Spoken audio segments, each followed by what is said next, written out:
Welcome to Simply Bitcoin. We break down the news from Twitter, the daily fail, meme review, software releases, the websites by plebes or plebs. Drop us a like, subscribe. We're going to the numbers. At the time of this recording, the block height is 684,950. The Bitcoin price, 37,985. Chain rewrite days, 685. Total public lightning capacity, 1,357.82.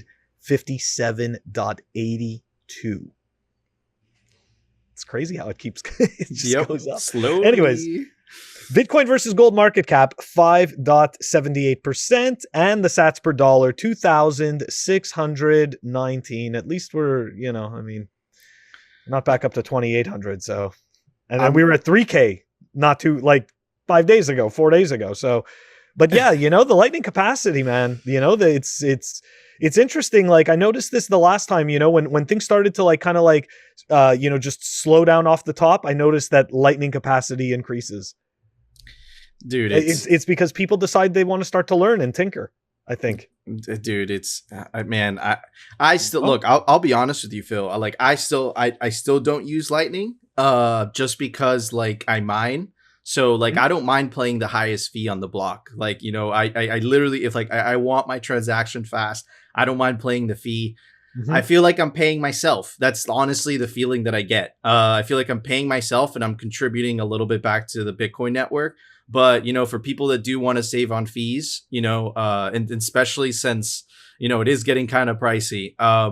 Yeah, dude, that's super, super, super awesome news that just people keep using the Lightning Network. It keeps getting bigger. I saw a picture by, I think it was Bitcoin Magazine, and they posted, or Preston Fish. I'm gonna have to try to find it, but it was essentially the Bitcoin or the Lightning Network 3 years ago, and it was sparsely populated, and then the Lightning Network today.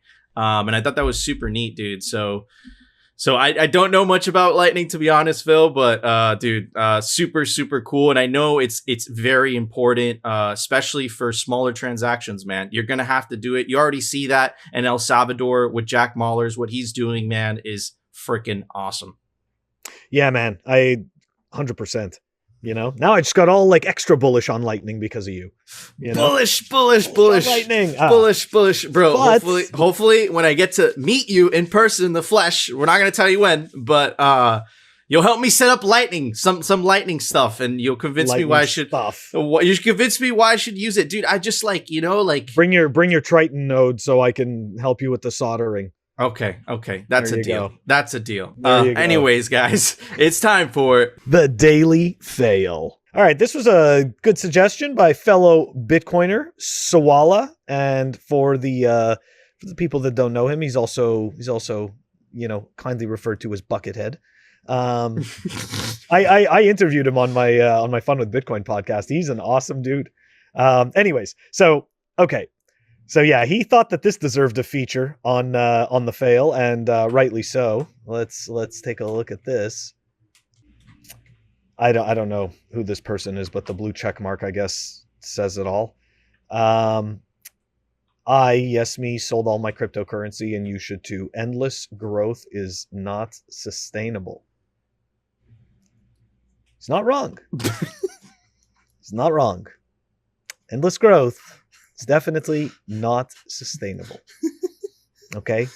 But you see, this is the whole problem, right? When you actually sell, I understand, dumping your shit coins for Bitcoin, because you're going from something with very little liquidity and zero security and massive amounts of centralization and really zero use case to, the actual a proper digital base layer of money, for the internet going forward. So I understand that. But, if you're dumping out of your Bitcoin because you are trying to, to me, he's just a fiat maximalist, of course. Yes, that's exactly what it sounds that's what it is. He's just and that's it. He's essentially dumping his Bitcoin for a shitcoin, by dumping out into USD. Look, I get it. If you have to pay bills and stuff like that, that's perfectly fine. I'm of the attitude that you shouldn't be putting anything in that you really can't afford, there's bills that I have to pay in fiat, and yeah, I have the fiat to pay for those bills. But everything else that I'm really not using for that, I'm storing in Bitcoin. So, to me, I just, when I see guys like this, first of all, they're just, you know what? Everybody has different reasons for doing different things. And the problem is with voices like this is that they influence, in most cases, some very weak minds and weak hands to make poor financial decisions. All right. And these people end up, unfortunately, robbing themselves by wasting their time and not having enough confidence and listening to these fools. Yep. Yep. You know what? I'm a fool too. Don't listen to me either. Do your own research. but that's the thing though. Bitcoiners will always tell you that. Like Bitcoiners are like, listen, if it's a real Bitcoiner, if they're not a scammer, they will tell you, don't trust us. Verify. Yeah.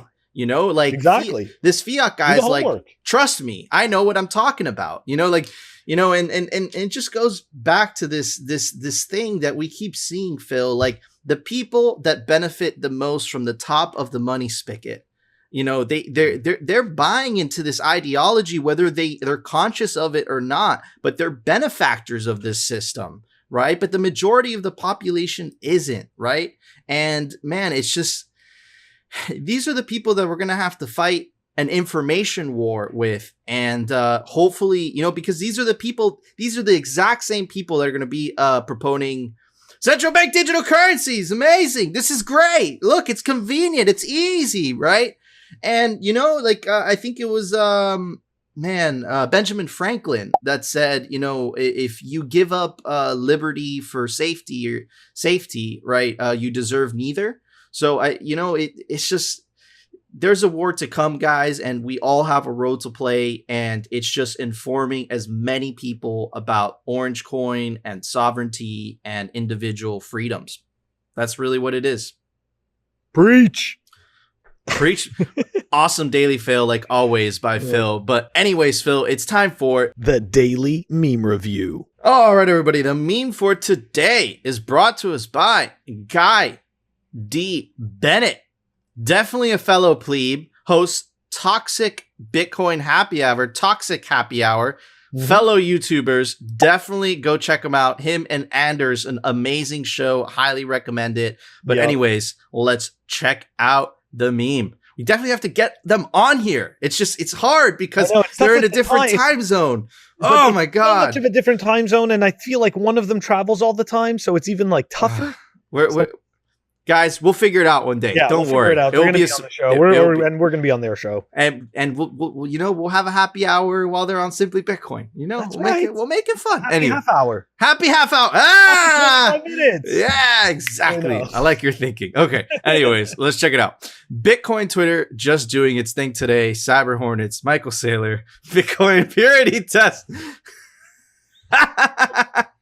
Man, Joe Rogers' tweet, dude. Like, it's going to go down and it's going to be in the history books. It's going to be studied. And for that amazing meme, I'm going to give it the up key for my mechanical keyboard. Ooh. Solid score. Okay. You know what? That was hilarious. And you know what? I am going with something very useful. I'm going with bag of screws and nuts. A bag of screws and the up button. God damn. Yeah, wow. Man. These scores just keep on coming. They keep on getting better. Fire. Because the memes they just keep getting better and better. These are fire scores, man. Fire scores. The central bankers don't have a chance, bro. What are they gonna do? Hire a meme team? Like, god damn. They're so screwed. But we will meme fiat out of existence. That's right. But anyways, Phil, it's time for the Daily News, sponsored by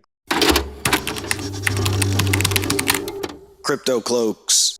All right, everybody. Kind of a little backtrack. It looks like someone in the comment section, which will pop up, BitPaint, was essentially saying that Taproot wasn't going through.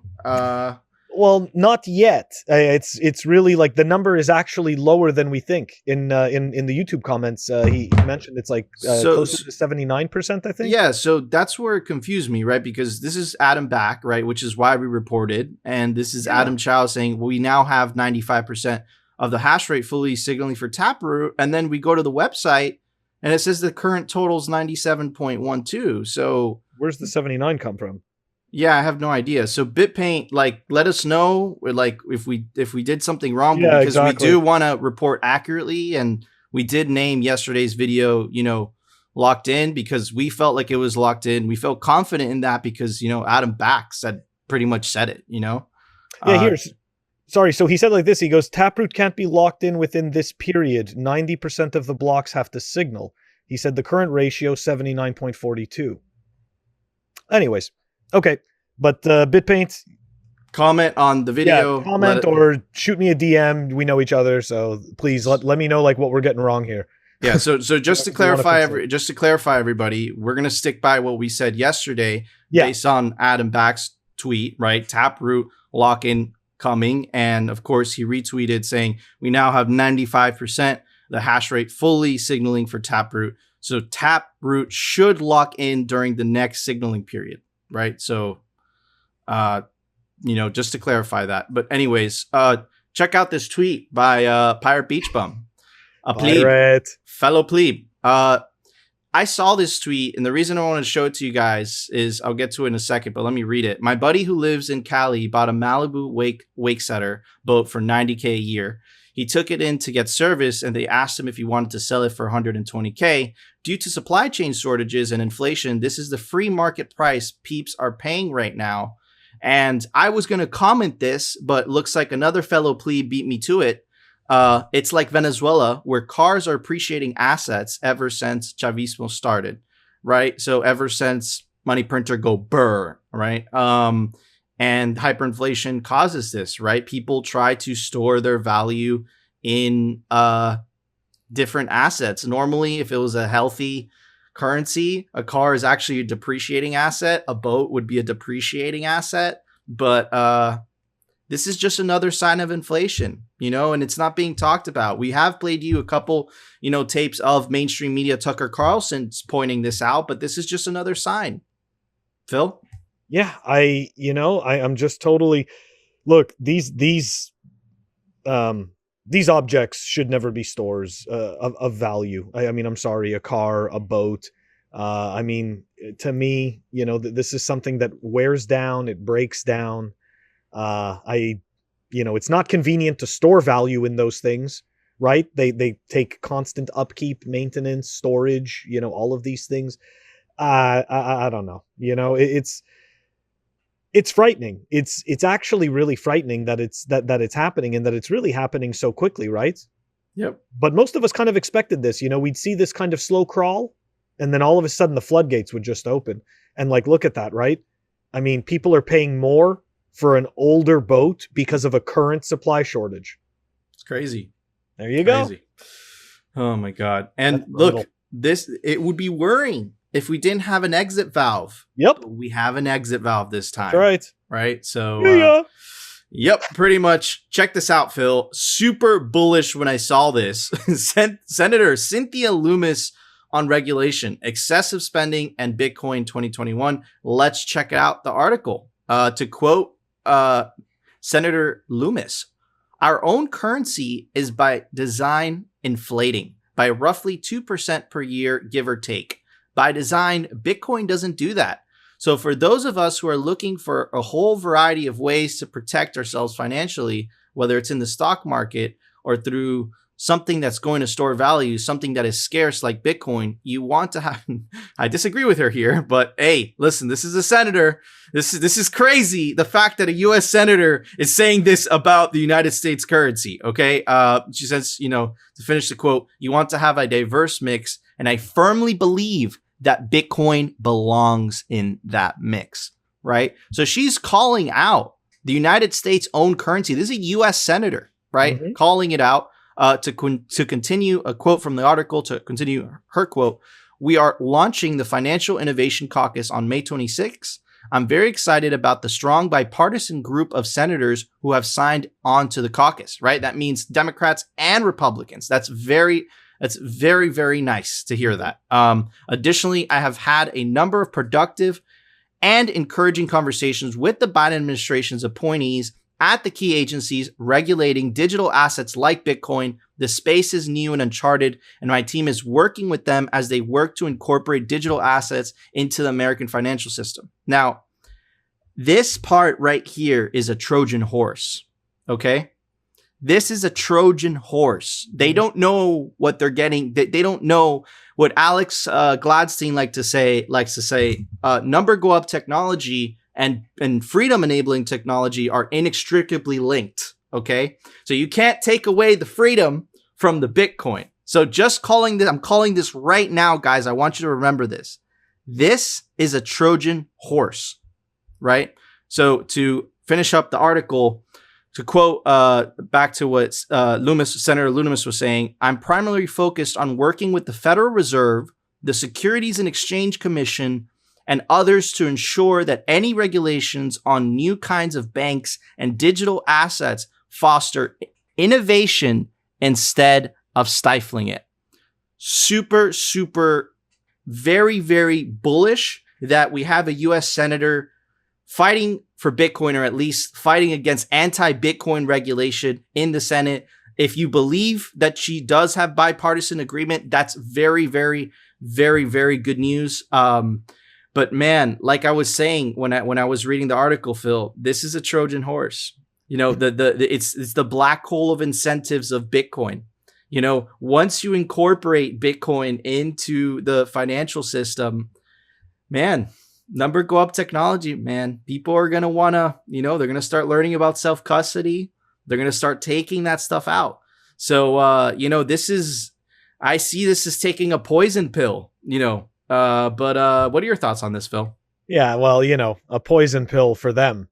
For the system, right? For the system, yeah. Of course. I'm just, I'm putting that out there, it's so look, I just don't, I kind of don't like some of the language around quote unquote digital assets.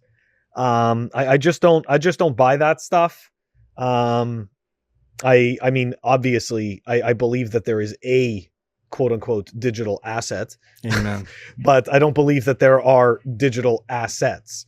And don't get me wrong, maybe one day I'll get proven wrong on that, and that's perfectly fine. Like I'm always willing to learn, but for now, I just, I'm afraid that, when I read stuff about wanting to foster innovation, keep in mind, right? Like Bitcoin didn't come quote unquote out of the system, like that. It wasn't any of their innovation that really, help this along. And of course that could be argued because some people think that Satoshi is the CIA and all that stuff, but whatever. I digress. We're not going to go into any of that stuff, but I'm just saying that I don't see any kind of innovation coming out of any of those groups. They've never innovated before. So why are they going to start innovating now?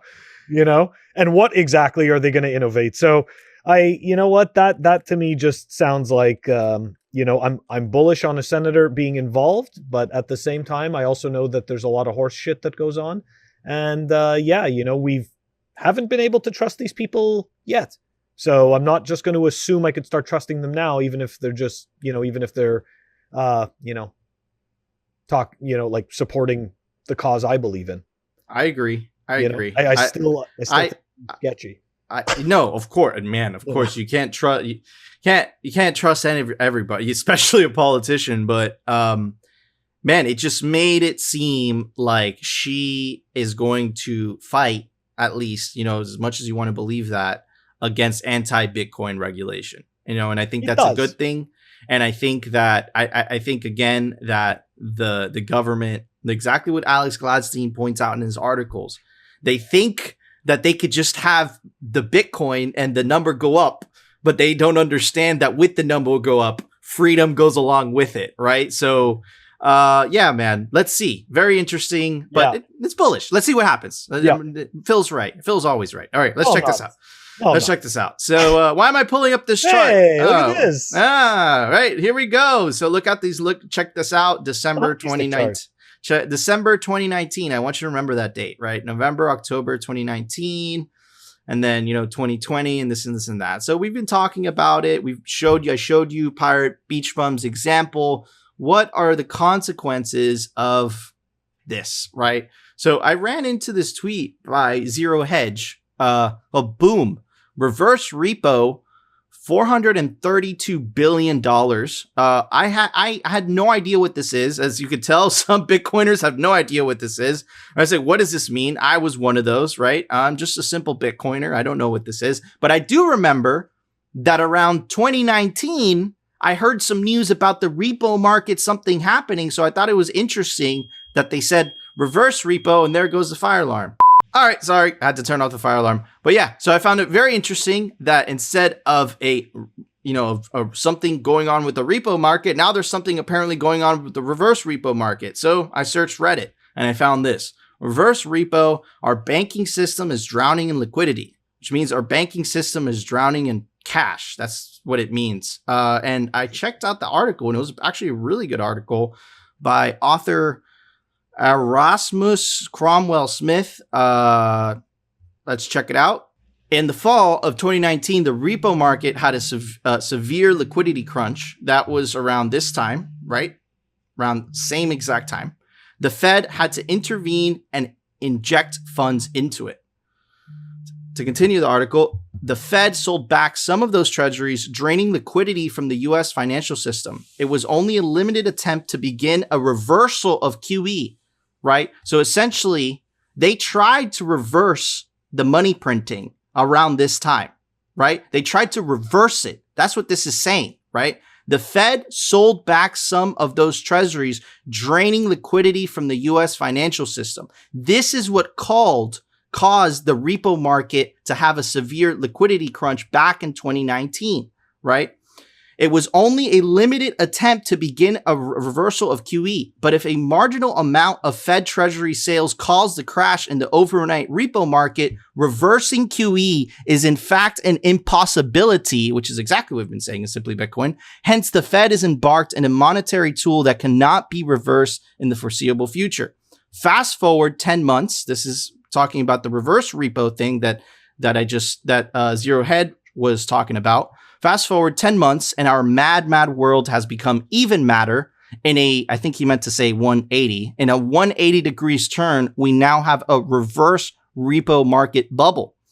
At present, every month, $120 billion of the Department of Treasury issued treasuries are bought by the Fed. What this means is printing money, right? That's what that means, printing money. So we're printing $120 billion a month through QE. While every day on the overnight reverse repo market, the Fed is selling treasuries back to the market for a few hours, reducing the very same liquidity being created through QE. So the Fed is buying back the money that they're printing.